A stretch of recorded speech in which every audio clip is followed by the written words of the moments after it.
Kenny, let's dial it back and do some betting Wimbledon 101 stuff because there are a lot of people, solar time in sports calendar, they're going to bet tennis and they don't normally bet tennis. Maybe it's the only time of the year they're betting tennis. What are some things that you believe when it comes down to futures? Do you mostly attack matchups? Is there a certain percentage where you put much more money on matchups? Your handicapping style, some stuff that as you're breaking these matchups down that you start to look at and that people should consider?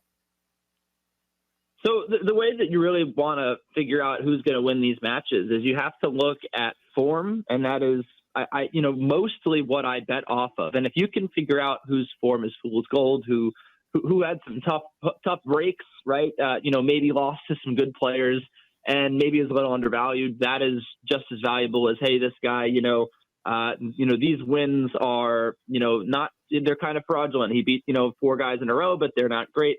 That is how I generally attack these. Obviously, there are some matchups where the matchup is just too good, like a lefty and Rafa Nadal going up against a right-hander with a weak backhand, right? Like those are going to be pretty brutal trades for that guy. Ironically talking about Matteo Berrettini, like if you have a guy that has a bad backhand going up against a lefty, it's not going to be good. But anyway, I mean, look, I think in the futures markets, especially, there is some value in betting way ahead of time. If you last year even we're going to get Carlos Alcaraz in a few futures, I think that there was some inherent value there because the closing line value was just insane. Like he's now, one of the 3 favorites to win every Grand Slam, and back 6 months ago he was not.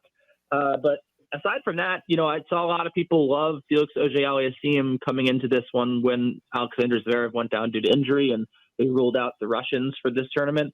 But then you look at the way the draw breaks. He has to play Maxime Cressy today. That instantly turns me off of that future completely. So, I think that it's a lot of the draw is definitely going to dictate a lot of where you go with futures.